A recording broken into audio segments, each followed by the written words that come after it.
Dr. Abdul Qadir Khan, brilliant scientist, trusted colleague, nuclear spy. There's no doubt that A.Q. Khan has made the world a much more dangerous place. He's made it much more likely that a terrorist group could one day get their hands on the nuclear bomb. Khan's master plan: to steal Europe's nuclear secrets. Build an atomic bomb for Pakistan. This is it. And set up a smuggling network to sell those secrets on to Middle Eastern states, from Libya to Iran. It's very dangerous if Iran gets the bomb. And let me just add, if there had been no A.Q. Khan, we would not have a crisis now. The cost would be in the region of $100 million US. Of course, we will pay. This was one-stop shopping. This was everything from enrichment of uranium to the actual warhead design. A nuclear network reaching as far as North Korea. I will not stand by as peril draws closer and closer. The United States of America will not permit the world's most dangerous regimes to threaten us with the world's most destructive weapons. But the West did too little, too late. It could have been stopped, without any doubt in my mind. I think it's one of the biggest failures in history. So we're all going to pay the price.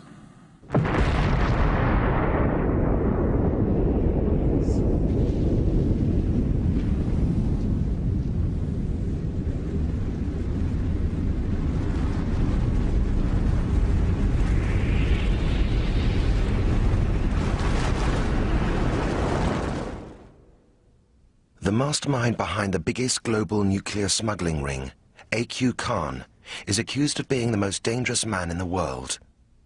Khan is not permitted to tell his own story, and in this film he is played by an actor.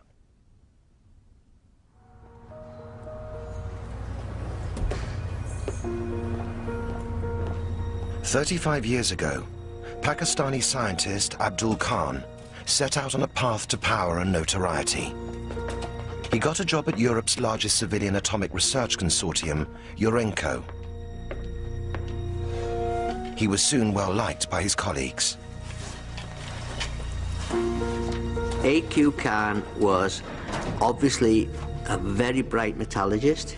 He was more than that. He was someone who was easy to get on with, and he was someone who we believed you could rely upon.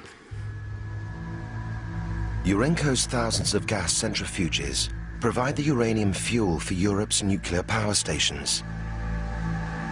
Centrifuges can also enrich uranium for use in an atomic bomb.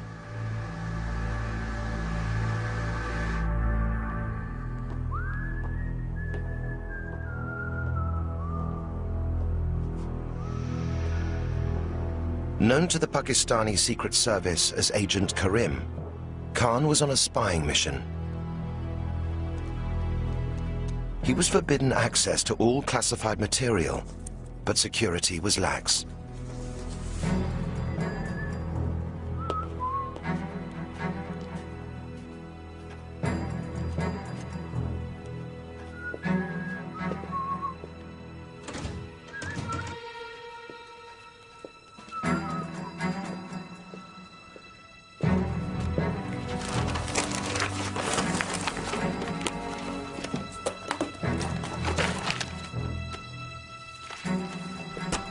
Good evening, Dr. Khan. Working late? No, I'm just writing to my family in Pakistan. You see, they're always complaining they never see or hear from me. Okay. I'll see you on the way out. Yes.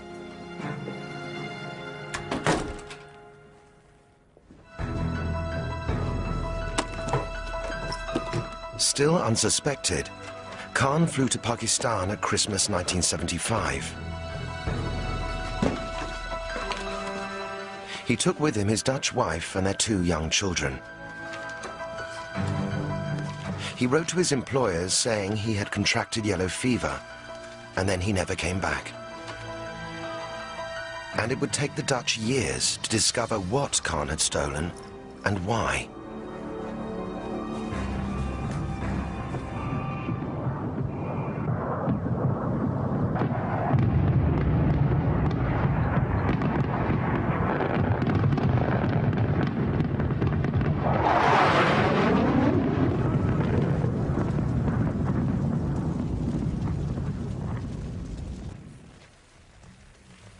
The young nation of Pakistan had recently suffered a crushing defeat by India. Khan's own family were Muslim refugees from India, and he looked to the Islamic Republic as a safe haven. Khan vowed his country would never be humiliated again.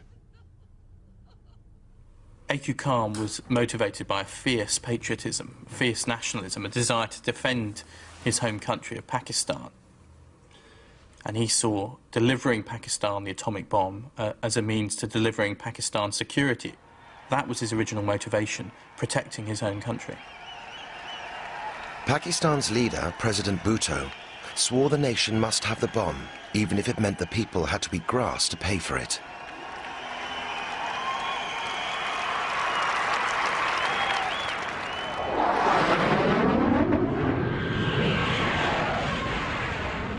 It was a terrifying prospect. An atomic arms race in one of the world's most volatile regions. The next war between India and Pakistan could lead to a nuclear holocaust with global fallout.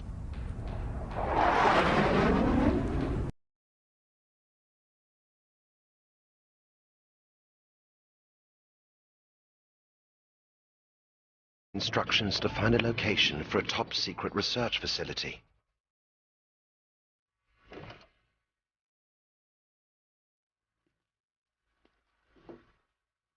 The code name was Project 706.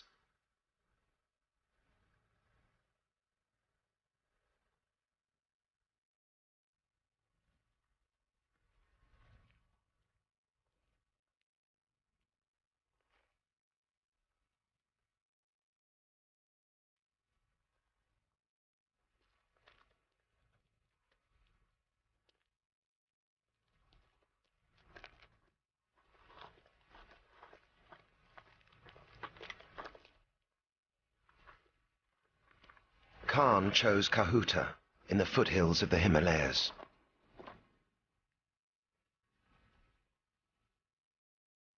This is it. This is where we will build the plant. His task, to deliver Pakistan's nuclear bomb, the first in the Islamic world.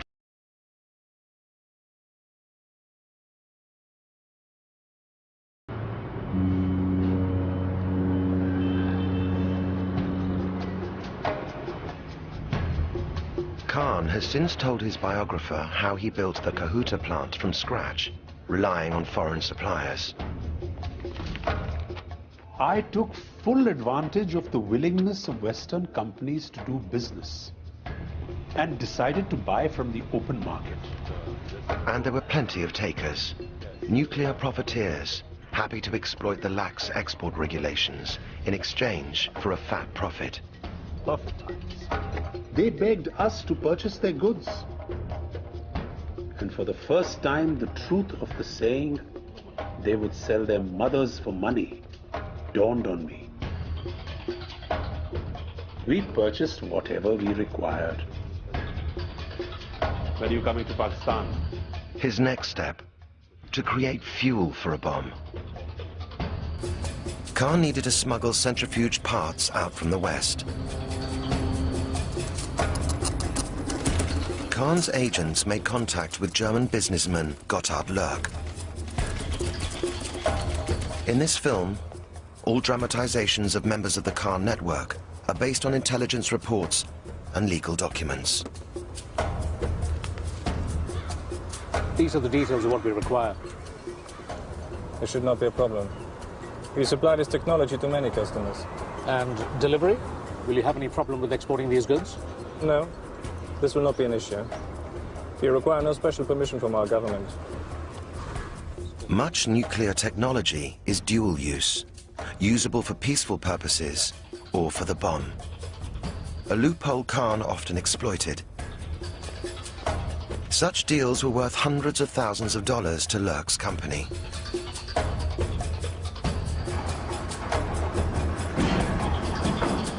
And with contacts all over Europe, Khan's bomb project rapidly accelerated. They were operating throughout Western Europe, to some degree in the Middle East. They had people all over the place. It involved a number of businessmen, friends of A.Q. Khan's from his days in Holland and Germany, and many, many others.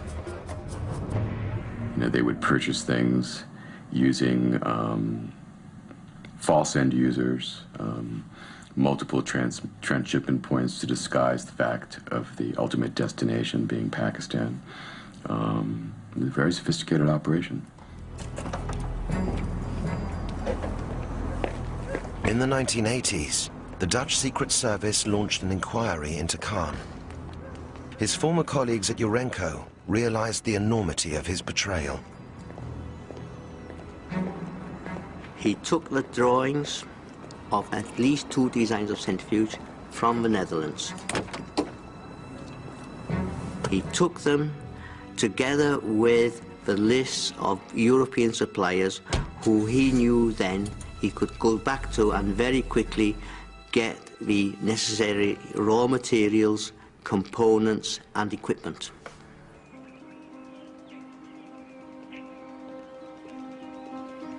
In 1983, the Dutch charged Khan with nuclear espionage. Khan protested his innocence to the press. It was the most concerted and vicious campaign ever launched against anybody since the Second World War. I was presented as a fanatic Muslim devil, a James Bond or a Dr. No or whatnot. The Dutch initiated a false and concocted case against me without my knowledge. The Dutch sentenced Khan to 4 years in jail. But in a curious turn of events, the legal papers were never served correctly, and Khan was acquitted on a technicality. He continued to defy the West. Whatever we achieved at Kahuta is purely due to our own hard work, 100% Pakistani effort, and no foreigner has helped us in any capacity. By 1985, Western intelligence already knew what Kahuta really was. A CIA report from that year has been recently declassified.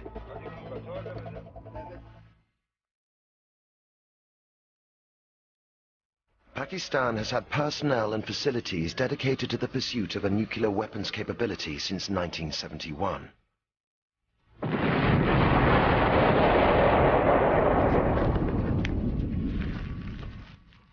These resources are involved in the design, fabrication, and testing of high explosives and nuclear weapons parts.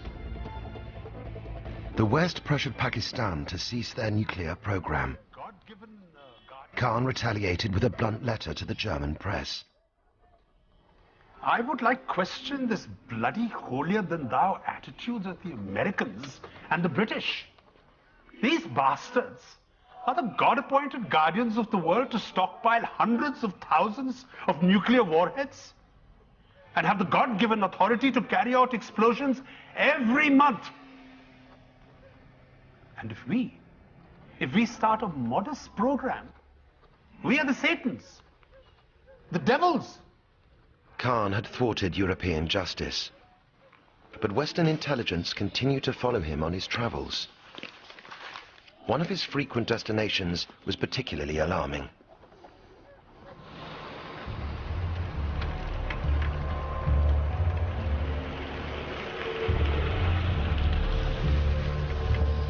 China. Assalamu alaikum. Neha, very good to see you. What business did Agent Karim have with a communist superpower with the world's third largest nuclear arsenal?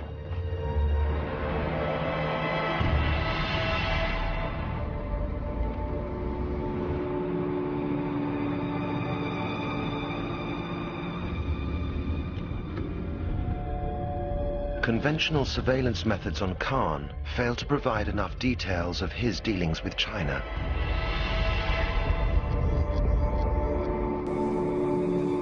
So the CIA mounted a bold operation, which they still refuse to discuss in detail. All I can say is that the Chinese provided invaluable assistance to Pakistan's nuclear efforts. Okay? And I'd say the rest of it I can't go into because, you know, it's quite classified. They shadowed Khan on one of his frequent foreign trips and picked their moment.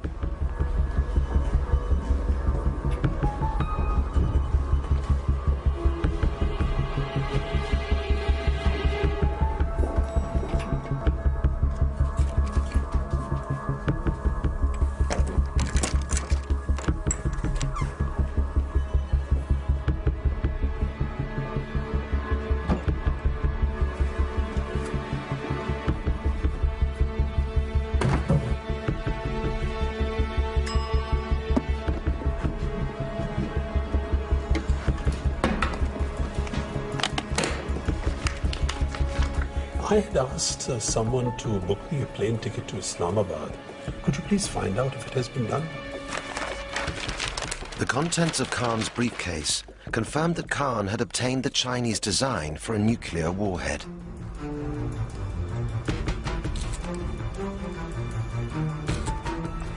They need your passport number, please? Yes.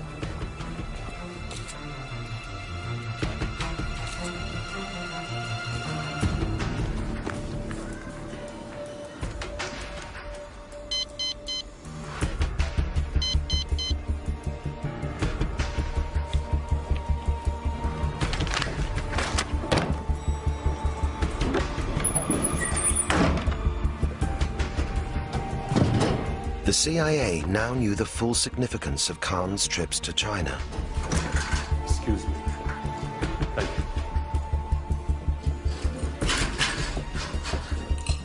you. The nuclear weapons design which the Chinese provided Khan was vital because it was a tested design. It was a design that the Chinese had already found to be working and usable.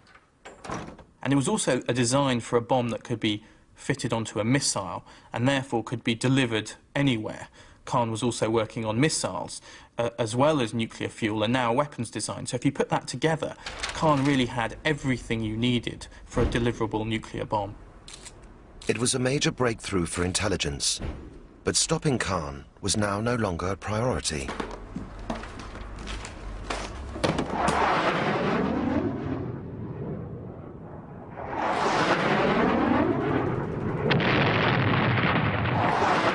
Afghanistan.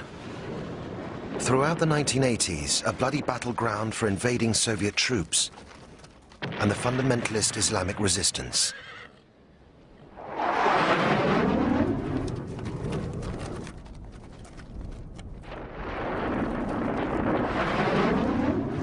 American policy: defeat the Russians at all costs and bring down the evil empire. And they needed a regional ally.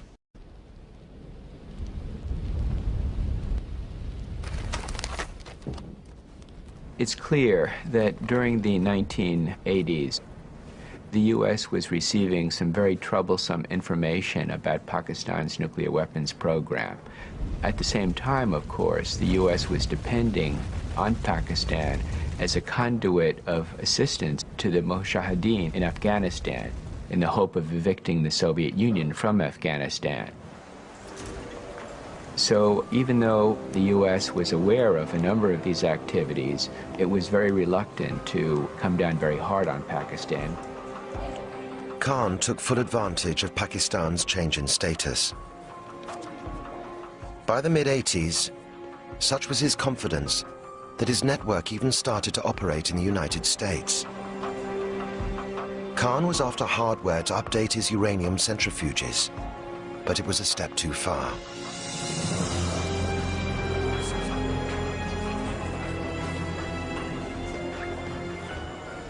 We felt something had to be done, and so we took certain steps. What we were dealing with at this point was violations of U.S. criminal law. as opposed to the Khan network's activities overseas. Barlow oversaw a sting operation on a Pakistani-born businessman, Archie Pervez. Pervez was suspected of being a frontman for the Khan network, and he was after some very sensitive technology. I learned that Archie Pervez was attempting to purchase 25 metric tons of something called 350 grade Malaysian steel. Malaysian steel is an export-controlled, ultra-strong steel, which has very, very limited uses. The reason it's controlled, primarily, is that it's used to make rotors for gas centrifuges to enrich uranium. The team needed to know who Pervez was buying for and where the steel was being smuggled to. One container will pick up on the 15th. I want you to inspect both shipments, though. Sure, I will. I'll pick up the other a week later. The reason I'm picking up 2 shipments, we want to recycle the money. Recycle the money? Okay. Okay? I want to protect my clientele. Finally, Pervez let slip what they needed to know. Good. The Kahuta plant is ready. It's going to the Kahuta plant. Okay. Kahuta, is that the correct pronunciation? Am I saying that right? Yes. Okay, great.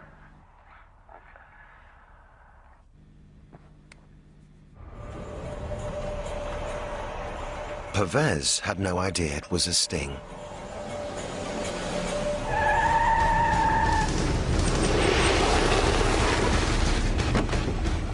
Mr. Pervez, you're under arrest. U.S. Customs. Please turn around.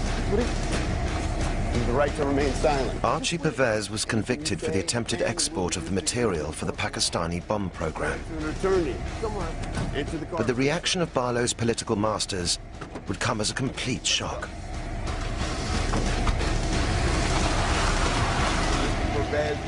The arrest caused a massive firestorm in Washington here. You know, the Congress was up in arms because they just approved $4.2 billion of aid to Pakistan, and suddenly this happens. And so, you know, there were demands for a hearing, and I was sent down by the CIA to testify in a closed session hearing. The congressmen were very angry over this. Barlow's operation had come at the wrong time for Washington. Maintaining the alliance with Pakistan in the Afghan war against the Russians was more important than disrupting the Khan smuggling ring. My agency career was basically ruined. I became a traitor in the view of some people who were running the Afghan war. It's been the most damaging experience I've ever had in my life. You know, it's affected my personal life, my career, you know. It's had a profound effect. It's really intolerable. In 1987, the very year the CIA was warned off from pursuing Khan, he expanded his operations into the Middle East.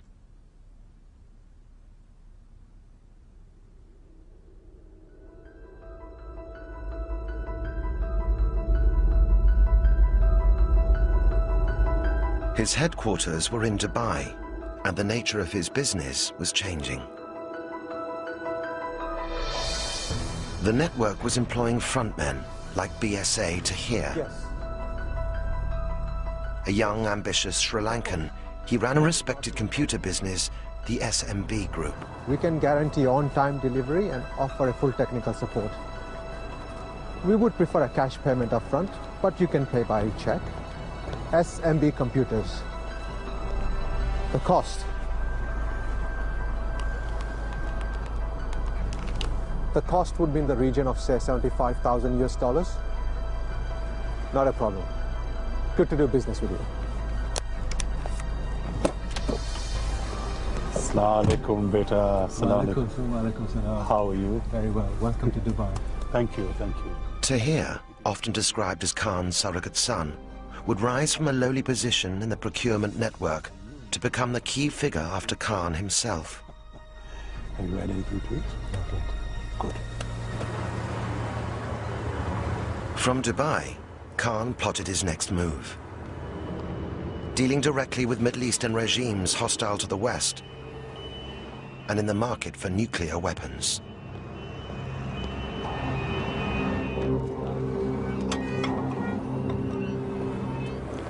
Ah, Assalamu alaikum, Heinz. Assalamu alaikum. Please sit down. Said Beta, I would like you to meet a friend of mine, Mr. Heinz Mabus. German businessman Heinz Mabus had already sold technology to the Iraq nuclear bomb program. Now, I thought it's very important that the two of you should meet, because Heinz understands, well, perhaps more than anyone, the nature of our business. The West completely missed that in Dubai, Khan and his associates were not just buying, they were selling. It was a catastrophic failure of intelligence. In the 1980s, the US, the UK and other countries were watching the Khan network in terms of building Pakistan's own bomb. In the 1990s, Western intelligence agencies lost track of Khan. They really didn't appreciate what he was doing. They didn't understand that he'd made a shift from building Pakistan's own bomb to being a salesman. It would be years before the West obtained the first evidence that Khan was selling. They had to wait until after the first Gulf War, when UN weapons inspectors went into Iraq to check on Saddam's weapons of mass destruction, including his atom bomb project.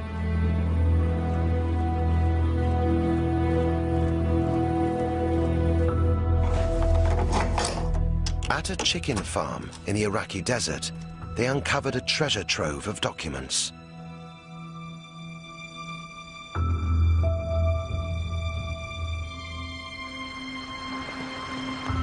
Now at the International Atomic Energy Agency in Vienna, where Khan's former colleague at Urenco, Trevor Edwards, works as a weapons inspector. Still classified, the chicken farm documents include the AB, or atom bomb memo. The memo reveals that in 1990, the Iraqi Secret Service had received an offer from Khan's network. Dr. Abdel Qadir Khan is prepared to give us project designs for a nuclear bomb, materials from Western European countries via a company he owns in Dubai. Ironically, Saddam turned them down because he thought it was a CIA setup.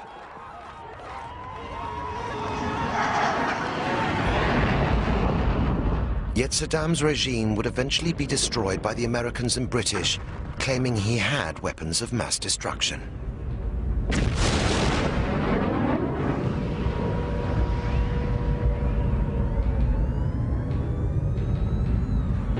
Inexplicably, the West did nothing to stop the very man who had tried to sell Saddam nuclear secrets.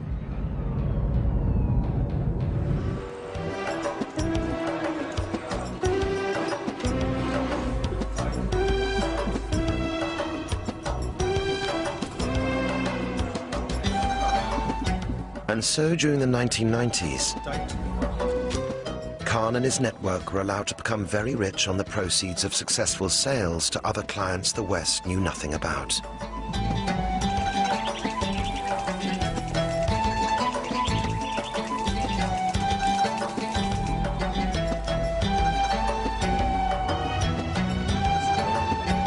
Khan became a multi-millionaire with a large property portfolio, a collection of vintage cars, and a taste for tailor-made suits. Here, I'll take 2 shirts of the same size, please. Thank you. I think Khan was motivated by a mixture of greed and idealism. Greed was definitely there. He amassed a large amount of money. But he also did have wider ideological motivations.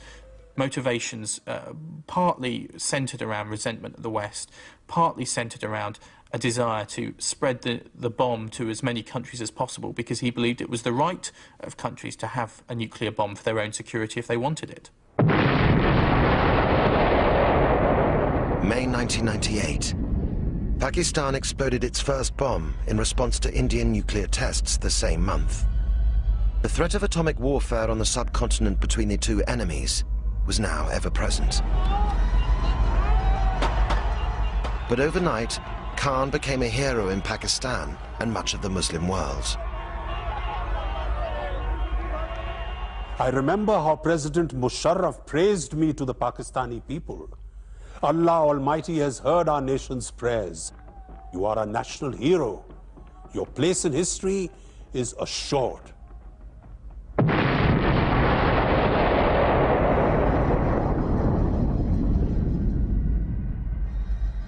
think the ultimate event was the test in 1998. It was a clear-cut signal to their Islamic brothers that it could be done, and it's been stated by A.Q. Khan and other leaders in Pakistan from the beginning that this was not just the Pakistani bomb, that this was the Islamic bomb.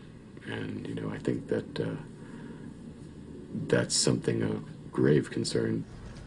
A.Q. Khan was instrumental in Pakistan getting the bomb, which has heightened the chance of nuclear war in South Asia.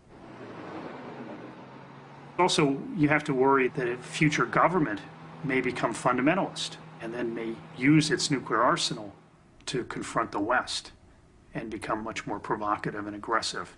So you have to worry a great deal about the nuclear assets in Pakistan. The research laboratories at Kahuta now began brazenly advertising nuclear technology at international arms fairs. But who was Khan selling to?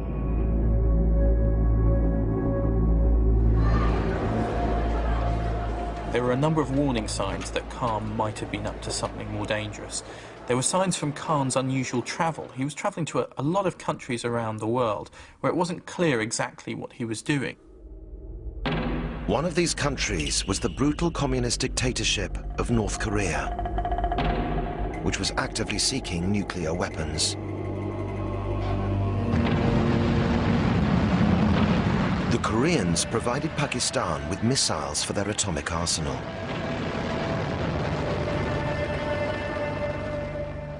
In return, Western diplomats suspected Khan provided them with centrifuges, which Pakistan denied.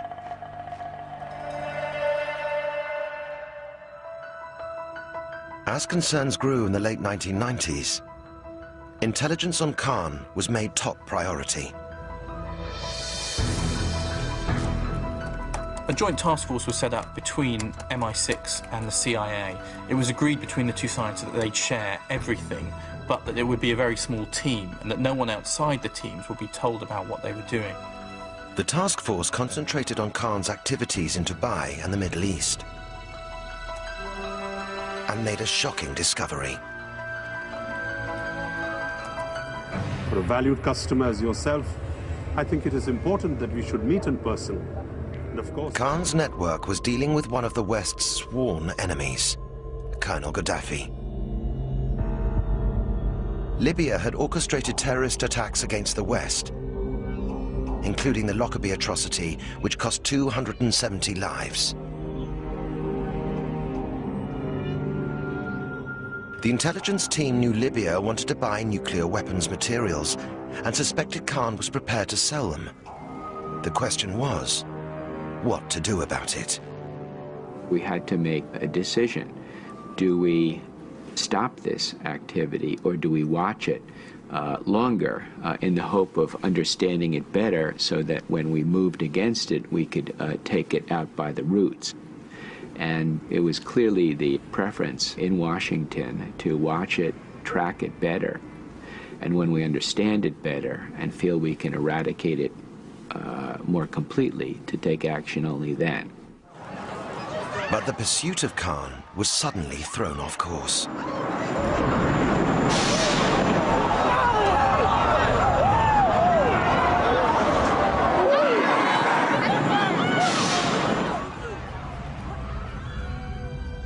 "9/11 strengthened Khan's position, just as the Soviet invasion of Afghanistan had done 20 years earlier.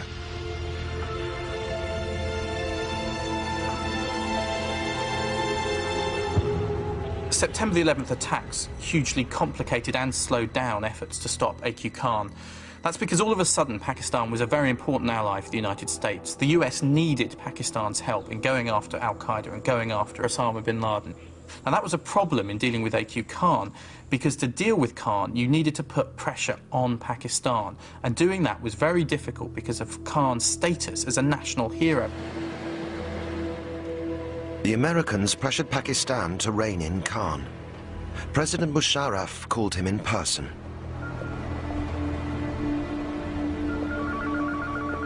Arey, salam alaikum, Musharraf Saab. This is indeed an honor. Nothing, President Saab. This is a routine trip. I do it so often, and you know that there is no problem. There's nothing to be worried about.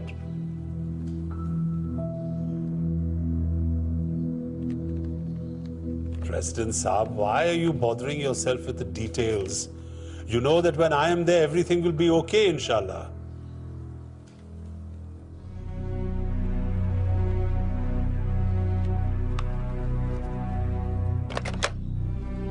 Despite the warning, Khan continued to sell Pakistan's atom bomb technology. But his cover was about to be blown.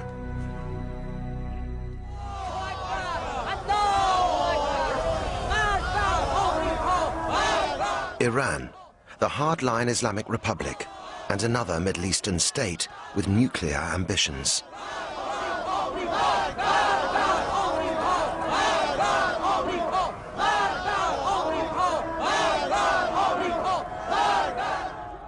In 2002, an Iranian exile group revealed to the world the existence of an unknown uranium enrichment facility.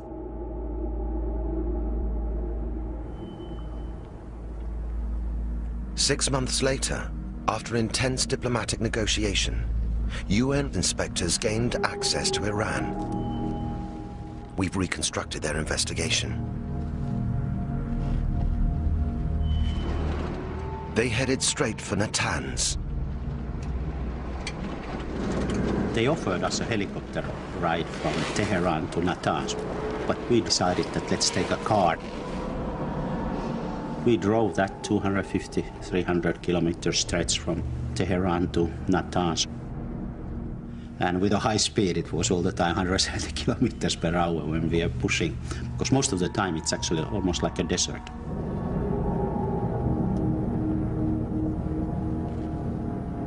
When you get there, you realize that the whole complex is very secretive. The major plant will be underground once it's built. It's not yet built, but once it is built, it'll be underground. And above ground, there is a pilot plant under construction. The inspectors were taken to a conference room and presented with details of the enrichment program.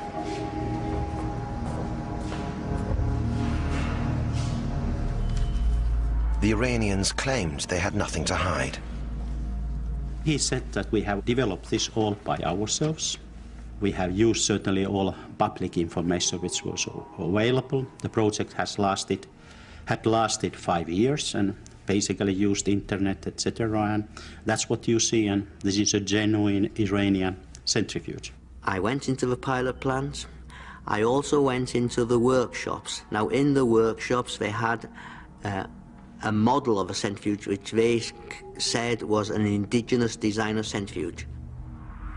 However, when I walked into the room, I recognized it within 10 seconds as the Dutch design of centrifuge that I had known in the 1970s. It was based upon the technology acquired by A.Q. Khan from when he was in the Netherlands. Suspecting the Iranians were not telling the truth about where they had obtained their centrifuge technology, the inspectors visited other sites.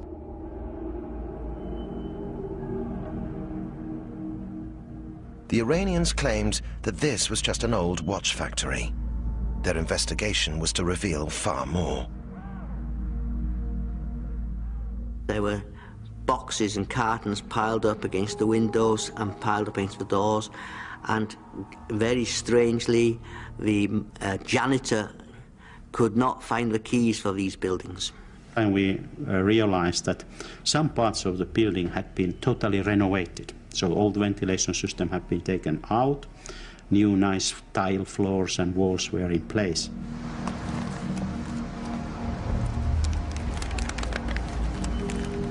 The swipe samples later revealed traces of uranium. The site Kalai had been used for attempted enrichment. But far more worrying, chemical analysis showed the centrifuges could not have been built in Iran. Conclusion: the Iranians were lying. Then they had to do a hard choice. Either stick to their previous explanations and just say, we don't know where it comes from, or you come with the explanation. And they decided to go for explanation. And then the story started to unravel, because then they said that actually it was not entirely genuine. We had got technology from abroad. To the astonishment of the inspectors, the Iranians confessed. They had held a series of meetings with the Khan network starting 16 years before, in Dubai in 1987. Khan had 3 trusted lieutenants at the 1987 meeting. Tahir, his uncle Mohammed Farouk, and the German businessman Heinz Mabus. Gentlemen, Dr. Khan sends his apologies that he cannot be here in person, but he sends his best wishes and assures you that we are more than capable of meeting with your request. Please. Now, what you see in front of you are the blueprints for the P1 centrifuge for uranium enrichment. The designs are European and have successfully been built by Dr. Khan in Pakistan, where they are fully operational. So, gentlemen, it's simply a matter of how much you're willing to pay.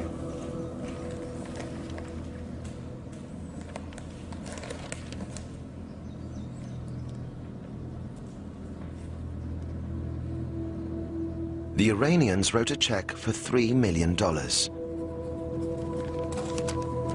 Please. Tahir's uncle, Mohammed Farouk, took it straight across town to make sure it wouldn't bounce.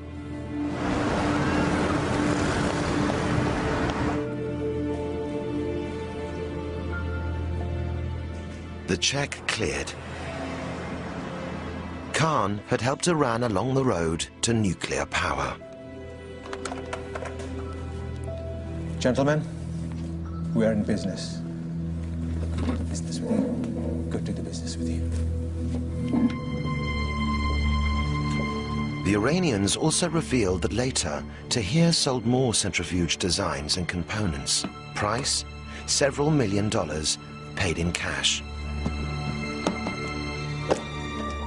Clearly, the U.S. was looking in the wrong place.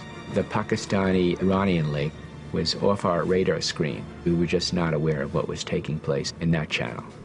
And I think that was a considerable failure of intelligence. It was now known that Khan had tried to sell to Iraq. There was no hiding the fact that Khan had sold to Iran, and details of even more lucrative deals were about to emerge. Libya. In a dramatic twist in 2003, Libyan leader Colonel Gaddafi announced he wanted to end years of international isolation. The bargaining tool, a promise to give up his ambitions for nuclear weapons. Months of secret talks followed, but the joint MI6-CIA operation had set its sights on stopping Khan once and for all. This group divided up the targets. They divided up the businessmen in the Khan network and agreed which of them would target each of those businessmen to try and turn them, to try and get information from them, to try and eavesdrop on them. And they soon got a breakthrough implicating Libya.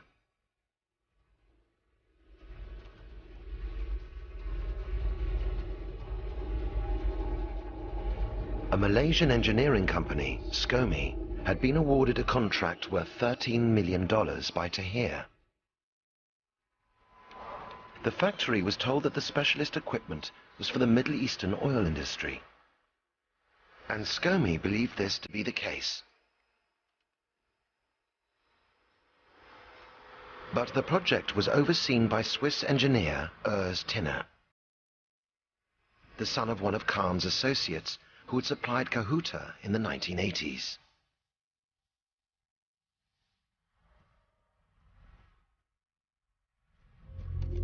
The MI6 CIA team activated a double agent at the heart of the Kahn network. He provided the evidence they needed. The Malaysian factory was building centrifuge parts for the Libyan atomic bomb.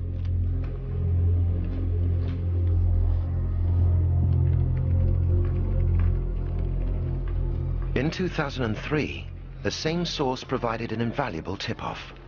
A container ship, the BBC China, was bound from Dubai to Libya.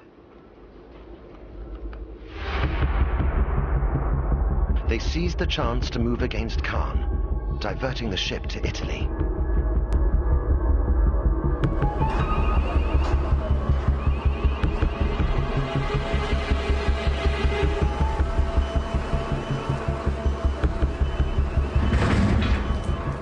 Here, a joint team of CIA and MI6 weapons experts waited to examine the cargo.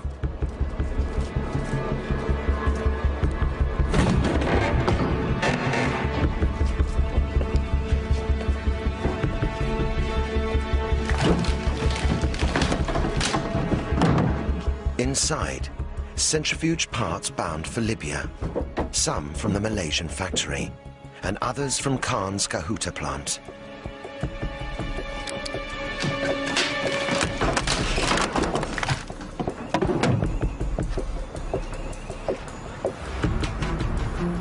Libyan diplomats were urgently summoned to London. At an exclusive club, the British and Americans used the BBC China seizure as leverage to force the Libyans to give up on their nuclear weapons program. We did have a private room to conduct business in this very impressive surrounding. It was a discussion that was quite difficult, and I think all of the participants in that discussion would agree with that characterization, and it went on for a good number of hours. This evening, Colonel Gaddafi has confirmed that Libya has now declared its intention to dismantle its weapons of mass destruction completely. A month later, a team of UN weapons inspectors arrived in Libya. They told very frankly that they had contacts with Dr. A.Q. Kahn in terms of getting the technology and the meetings mid-1990s. So we got a very good start.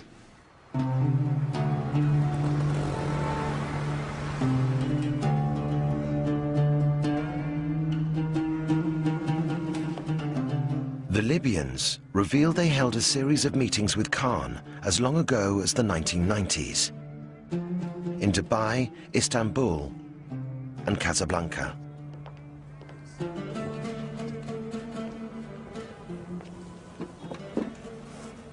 You're asking for a lot. Are you seeing it's not possible? Of course it is possible. You've come to the right people. There is no reason why what has been achieved in my country should also not be possible in yours. Inshallah. Inshallah. Inshallah. But now we must discuss the costs. For a project of this scale, including production, delivery, and our expertise, the cost would be in the region of $100 million US.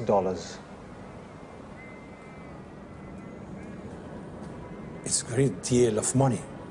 But for what we're offering, surely a small price to pay. Of course, we will pay. Good. Shukran. This remains Kahn's biggest known deal. Good to do business with you. Shukran. Shukran. On the Libya trip, the inspectors were taken to a secret site on the outskirts of Tripoli.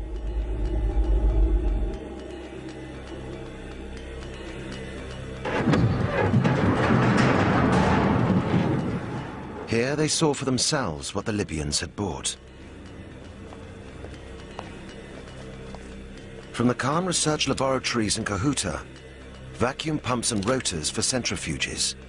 From Malaysia, precision parts manufactured by SCOMI. Perhaps most damning of all, a bag from Khan's tailor. Inside, the Chinese nuclear warhead design.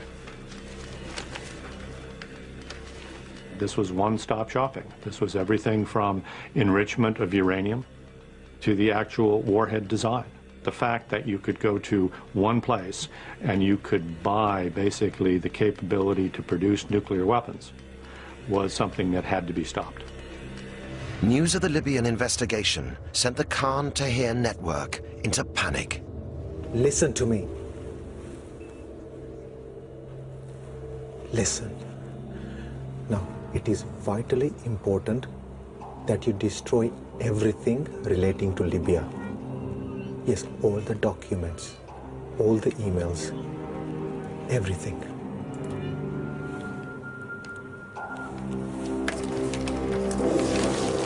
It was not enough. Tahir was soon arrested and interrogated by the Malaysian police. We had several meetings with the Libyans. They asked us to supply centrifuge units for their nuclear program. Some came directly from Pakistan by air. Others had to be manufactured here in Malaysia, also Turkey, South Africa. We were active in Europe too. I arranged for all the components to be shipped through Dubai and also handled the finances. Following his confession, Tahir was remanded in custody in Malaysia, where he remains. The Pakistani authorities could protect Khan no longer. Before the nation, the father of Pakistan's nuclear bomb was forced to confess he sold his country's atomic secrets for personal gain. My dearest brothers and sisters, much of the evidence that I have been confronted with is true and accurate. I have chosen to appear before you to offer my deepest regrets and unqualified apologies to a traumatized nation. Humiliated, Khan has been under house arrest for 3 years. The Pakistani government insists that Khan, without their knowledge, acted alone in selling nuclear technology to Libya, Iran and North Korea. But they deny that this aided North Korea's recent nuclear test. The problem is, I don't think that the Pakistani authorities have turned over all the information they have. Iran is claiming that it bought just a certain amount of equipment from AQ Khan and nothing more. It would be good to hear from AQ Khan whether they're telling the truth. Today, Natanz remains at the center of the diplomatic crisis over Iran's nuclear program. Close to completion, it'll house up to 50,000 centrifuges, enough to enrich uranium for a weapons program.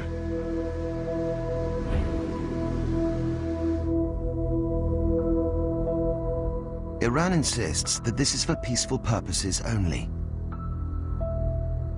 But in Washington, few believe that President Ahmadinejad is telling the truth.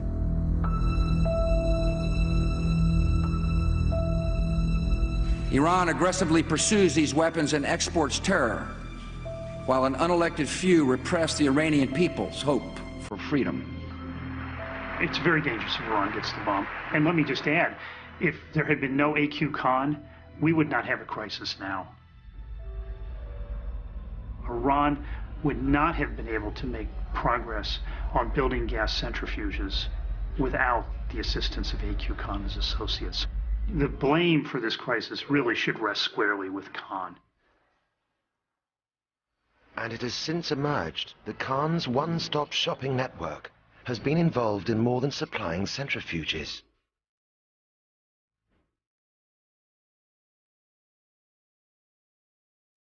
In late 2005, IAEA inspectors are looking through some documents in Tehran. They find one set of documents which is particularly interesting. It's a set of documents on how to cast uranium metal into a sphere. Now, what's unusual about this is something you only really need to do if you're making a nuclear bomb.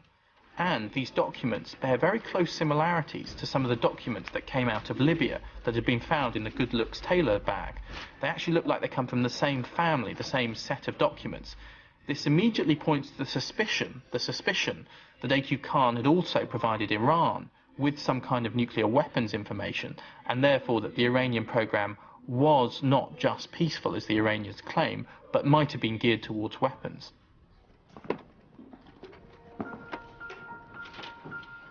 And there are still so many unknowns. No one has access to Khan, or to the diaries he's kept for the past 30 years. Khan's trade in terror began when he betrayed his colleagues and stole the West's atomic secrets. Today, his own secrets are well kept. There's just a lot of information that's vital to the security of the West, to the security of the world, that AQ Khan has locked away in his head that we don't have access to.